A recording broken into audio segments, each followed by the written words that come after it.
வடிவமாக ஒரு ஒரு ஒரு பழைய கதை. அந்த கதையை கொஞ்சம் மாற்றி ஒரு சிறுகதையாக எடுத்துகிட்டு வந்தேன்.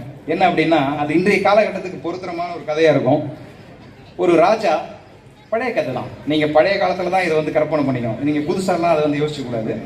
ஸோ ஒரு பழைய காலத்தில் இருந்த ஒரு ராஜா, அவர் ஒரு மந்திரியோட ஒரு இரவு நேரத்தில் அவருடைய அரண்மனை வளாகத்தில் உட்காந்து பார்த்துட்டு இருக்காரு.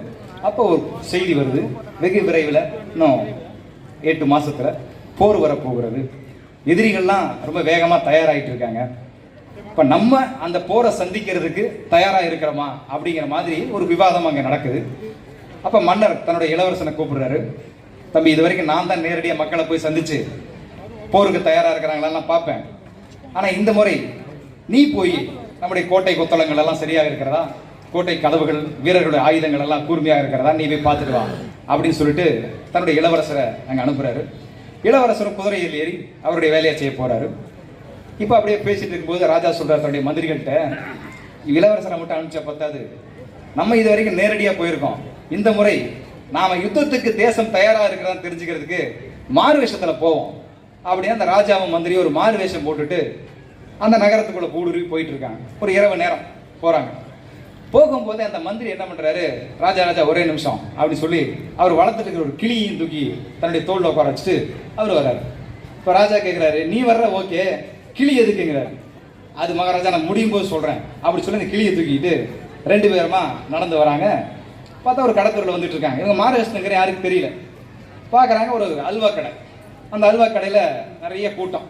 ஆனால் இவரும் போய் ரொம்ப நாள் ஆச்சு அல்வா சாப்பிட்டு, சரி சாப்பிடுவோம், ஏன் டயட்லேயே இருக்கணும்ட்டு அந்த ராஜாவும் மந்திரி போய் அந்த இருட்டு கடையில் அல்வா எல்லாம் சாப்பிட்டு ரொம்ப சந்தோஷமாக பேசிட்டு இருக்கும்போது எதிரில் பார்க்குறாங்க. பார்த்தா அங்கே மொழிக்கடை அப்படின்னு ஒரு புதுசாக ஒரு கடை முளைச்சிருக்கு. அப்போ அந்த ராஜா கேட்டார், இது என்னப்பா இது புதுசாக இருக்குது, அல்வா கடை இருக்குது, பலகார கடை இருக்குது, என்னென்னமோ என்ன கடை இருக்கும், மொழிக்கடைன்னு ஒன்று வச்சுருக்காங்க, யார்? அப்போ மந்திரி சொல்கிறார், ஆமாங்க ராஜா, இப்போ புதுசாக எல்லா இடத்துலையும் மொழிக்கடை உற்பத்தி பண்ணியிருக்காங்க, இந்த கடையில் மொழி வாங்கினீங்கன்னா வேலை இலவசமாக கொடுக்குறோம் அப்படின்னு சொல்லி இங்கே ஒரு விளம்பரம் பண்ணி நிறைய பேர் இதையும் நம்பி போய் இந்த மொழியை வாங்கி இப்போ வியாபாரம் பண்ணிட்டு இருக்காங்க. அப்போ அந்த ராஜா கேட்குறாரு, உண்மையிலே வந்து இந்த மொழி கடையில் படித்தோம்னா, அதாவது வாங்கினோம்னா வேலை கன்ஃபார்மாக கிடைக்குமாண்ணா? கிடைக்குங்கய்யா, நிறைய பேர் பானிபூரி வித்துட்டு இருக்காங்க, ஆனால் அது ஒன்றும் பிரச்சனை இல்லை, அந்த வேலை கன்ஃபார்மாக கிடைக்கும், அதனால் மொழி கடை அதை நம்பி போய் வாங்கிட்டு இருக்காங்க, பேசாமல் இதை அழிச்சிரும்னு சொன்னால் நீங்களும் கேட்க மாட்டேங்கிறீங்க அப்படின்னு மந்திரி சொல்கிறார். அப்போ ராஜா சொன்னார், இல்லை நீங்கள் ஏற்கனவே இதை அழிக்கலான்னு சொன்னீங்க, இந்த மொழி கடையெல்லாம் வேணாம். இந்த கோடை காலத்தில் காட்டாமணி செடின்னு நம்ம ஊர்லெல்லாம் முளைக்கும், நம்ம ஊருக்காரங்களுக்கு தெரியும். இந்த காட்டாமணி செடியோட குணம் என்னன்னா மளமள முளைச்சிரும். இதை அழிக்க ஆரம்பிச்சுன்னு வைங்களேன், அழிக்க ஆரம்பிக்க கடகடன்னு வளர ஆரம்பிக்கும். அப்படியே விட்டுறணும். கொஞ்ச நாள் கழிச்சு இந்த கோடை மழைன்னு ஒன்று வரும் பாருங்க, அந்த மழை வந்ததுக்கப்புறம் வந்த வேகம் தெரியாமல் எல்லா காட்டாமணி செடி பட்டு போயிடும். அப்படி இந்த மொழிக்கடை ஒரு காட்டாமணி செடி தான்ப்பா, அது பாட்டுக்கு முளைக்கும், ஒரு கோடை மழை அடிச்சுன்னா அது பாட்டுக்கு விட்டு போயிடும், நம்மளாம் அழிக்க வேண்டியதில்லை, அதுவாக அழிச்சுக்கும் அப்படின்னு சொல்லிட்டு புரிஞ்சவங்களுக்கு கைதட்டுறாங்க. நாம் என்ன பண்ண முடியும் அப்படின்னு அடுத்த கட்டத்துக்கு கடந்து போயிடுறாரு. போனால் இதே மாதிரி ஒரு கூட்டத்தில் ஒருத்தர் அவருக்கு ஒரு கூட்டம் இருக்குது, அந்த ராஜாவை பற்றி கடுமையாக திட்டிகிட்டு இருக்காரு, பயங்கரமாக திட்டுறாரு.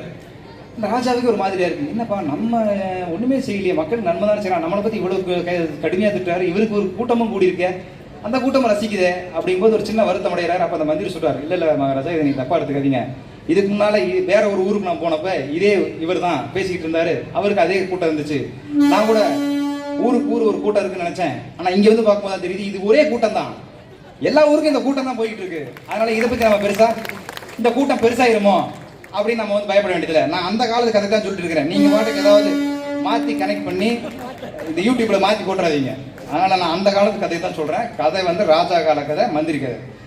ஸோ மூணாவதா அதை கடந்து போகிறாங்க. போனால் ஒரு தெப்பக்குளம், அந்த தெப்பக்குளம் பூரா தாமரைப்பூவாக இருக்குது, தாமரைப்பூ தெப்பக்குளத்துக்கு தாமரைப்பூவுக்கு உள்ள நின்றுட்டு தண்ணி ஊற்றிட்டு இருக்கான். இப்போ ராஜா கேட்குறாரு, என்னையா இது விந்தையா இருக்குது, உள்ளே தாமரைப்பூ இருக்குது, தெப்பக்குளத்தில் இருக்குது, தண்ணியில் இருக்குது, அதுக்கு உள்ளே தண்ணி ஊற்றிட்டு இருக்கானே, இவன் என்னையா வேணேன், அவன்லாம் தாமரைப்பூ வளர்க்குற வந்தவன் அப்படின்னு மந்திரி சொல்லுவார்.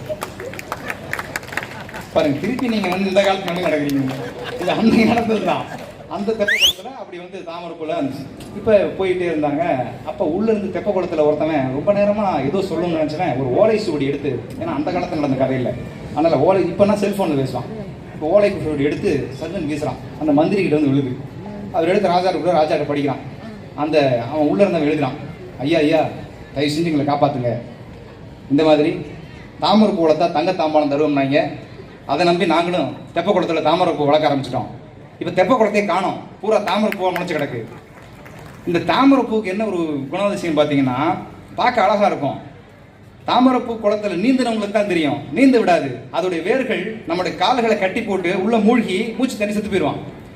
இப்படி தாமரைப்பூ அகற்றிடலான்னு முடிவு பண்ணி தான் உள்ள இறங்கணும், வெளியில வர முடியல. உள்ள போற கால் போற தாமரைப்பூ வேற சுத்தி இருக்கு. தயவு செஞ்சு யாராவது ஆள் அனுப்பிச்சு இந்த தாமரைப்பூலாம் வெட்டி எங்களை மீட்டு போங்க அப்படி சொல்லி அந்த ஓட சூழல் வந்துருச்சு.